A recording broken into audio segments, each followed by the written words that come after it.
नमस्कार साथियों, जय हिंद। मैं अंकित हूं और मैं जिन तीन बिंदुओं पे आज आपके सामने बात करना चाह रहा हूं, उस बिंदुओं पे आप इतने मजबूर हो जाओ सोचने के लिए कि आप सोचोगे, क्या इन्हीं दिन देखने के लिए उत्तराखंड राज्य को अलग बनाया गया? क्या यह उत्तराखंड में देखना बाकी रह गया था? और क्या नेताओं की यही असली परिभाषा है? मैं जिन तीन बिंदुओं पे बात करना चाह रहा हूं, उसमें से एक तो मेरा है जो 25-30 हजार लोग उपनल कर्मी कार्यरत हैं। दूसरा मुद्दा मेरा यह है कि जो लोग सरकारी नौकरी से निकाले गए, वो भी मेरिट बेस वाले, उनको नहीं निकाला जाता है उत्तराखंड में। जो लोग सेटिंग से लगते हैं उनको निकाला जाता है, जो विज्ञप्ति और आरक्षण का नियम का पालन करते हुए मेरिट बेस में संविदा में कार्यरत हैं। और तीसरा पॉइंट मेरा यह है कि मैं ये कहना चाहूंगा, कितने लोगों को 2021-22 में नौकरी से निकाला गया और कितने को 2024 के लोकसभा चुनाव से पहले नौकरी से निकाला जा सकता है। ये बात अगर आपको एक नॉर्मल बात लग रही होगी तो ये नॉर्मल बात नहीं है। ये जो लोग हैं, ये जो कर्मचारी हैं, जिन लोगों की मैं बात कर रहा हूं, उनका संख्या बल, वोट बल इतना ज्यादा है कि हिमाचल प्रदेश में जिस तरह से 50,000 लोग बीजेपी को सत्ता से बाहर कर सकते हैं, उसी तरह 2024 के लोकसभा चुनाव में वो लोग असर डाल सकते हैं। मैं पहले बात करूंगा, जब हमारे मुख्यमंत्री जी एक विधायक के रूप में कार्य कर रहे थे, तो उन्होंने खुद उपनल कर्मियों के साथ मिलके मुख्य सचिव, सचिव, अपर सचिव, तमाम अफसर नेताओं से मिलके उन्होंने अपने मुख्यमंत्री से यह अनुरोध किया था कि उपनल कर्मियों को नियमित किया जाए, जिस तरह से हिमाचल राज्य में किया जा रहा है। और उन्होंने ये कहा था कि जो हाई कोर्ट का आदेश है या जगह जगह कोर्ट के निर्णय आते हैं, तो उन्होंने ये कहा था कि समान काम समान वेतन, समान कार्य समान वेतन का फॉर्मूला उत्तराखंड पे में अप्लाई किया जाए और उत्तराखंड संविदा कर्मियों के साथ न्याय किया जाए। क्योंकि जो 30-40 हजार लोग उत्तराखंड में उपनल और संविदा कर्मी है, वो भी बीजेपी के वोटर हैं। उन्होंने भी इस उम्मीद के साथ बीजेपी को वोट दिया था कि आने वाला भविष्य उच्च होगा, आने वाला भविष्य में हमारे साथ न्याय किया जाएगा। और वो भी एक हिंदू हैं, उनमें भी ज्यादातर लोग हिंदू हैं, उनमें भी ज्यादातर लोग बीजेपी की वोटर हैं, इसलिए बीजेपी को इसमें कार्य करने की जरूरत है, इस बात पे ध्यान देने की जरूरत है। अब दूसरा मुद्दा आपसे कहूं तो आप इतना जरूर सोचना कि जब एक विधायक होता है और एक जब मुख्यमंत्री होता है, तो उसकी जो पावर होती है उसमें जमीन आसमान का अंतर आ जाता है। जब धामी जी विधायक थे तो उन्होंने बहुत बड़ी बड़ी बातें की थी, सब लोगों से मिलते थे, कहते थे कि तुम्हारा काम होगा, तुम्हारा काम होगा, बस मुझे मुख्यमंत्री बना दो। मुख्यमंत्री बन गए, जोश में कहो होश में कहो, जैसा भी उन्होंने ये निर्णय लिया या जो भी सचिव लोगों ने ये निर्णय लिया, हमने तमाम उस समय न्यूज़पेपरों की हेडिंग में ये देखा था कि पॉलिटेक्निक संस्थान से प्रवक्ता और अनुदेशक को हटाया गया 2018 में बीजेपी गवर्नमेंट में। इन लोगों को जो हटाए गए हैं सरकारी नौकरी से, जो इंटरव्यू बेस पे या मेरिट बेस पे जो लोग लगे थे, उनको पुनः नियुक्ति दी जाएगी। लेकिन माननीय मुख्यमंत्री जी 2018 से 2022 और 2023 शुरू हो चुका है, क्या आपने उन लोगों को नियुक्ति दी?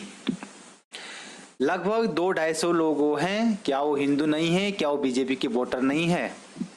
क्या वो उत्तराखंड के मूल निवासी नहीं है? क्या उत्तराखंड के नहीं है? क्या वो भारत के नहीं है? क्या उनका परिवार नहीं है? या क्या वो लोग खाना नहीं खाते हैं?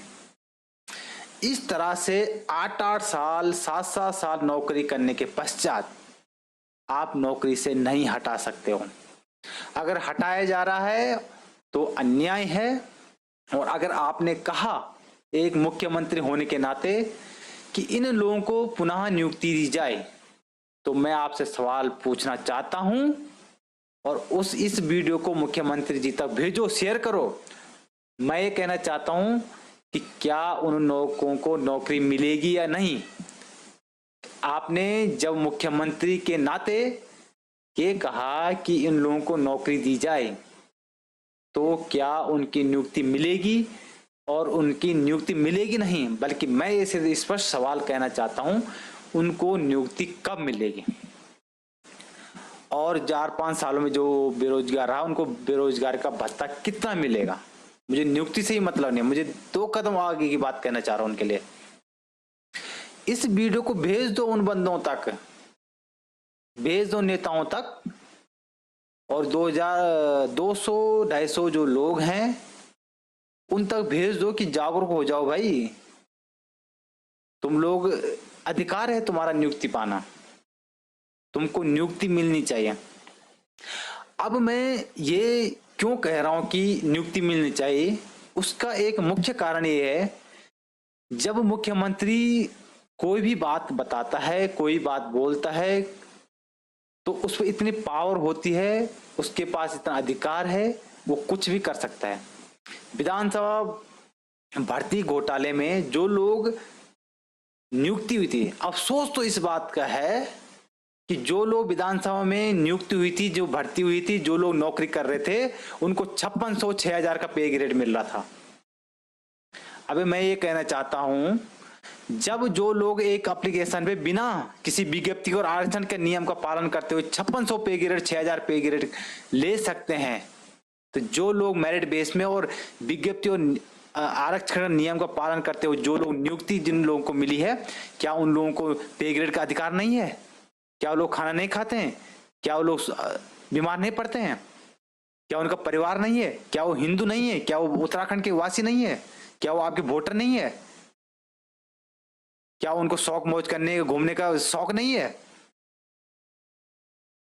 मैं कह रहा हूं कि जब इन लोगों को नौकरी मिल सकती है, और जब आप कहते हैं कि 2022 में तमाम भर्तियों में भ्रष्टाचार हुआ है, 2016 में भ्रष्टाचार हुआ है, 2012 के बाद तमाम भर्तियों में भ्रष्टाचार हुआ है, वो लोग फुल फ्लैश में सरकारी कार्यालयों में करप्शन कर रहे हैं, फुल पे ग्रेड में नौकरी मिल रहे हैं, तो जो लोग एक विज्ञप्ति के थ्रू, पूरी ओपन विज्ञप्ति निकलती है, 4-5 हजार लोग फॉर्म भरते हैं, तब जाके 300 लोग नियुक्ति मिलती है मेरिट बेस पे, भले वो संविदा भी क्यों ना मिले।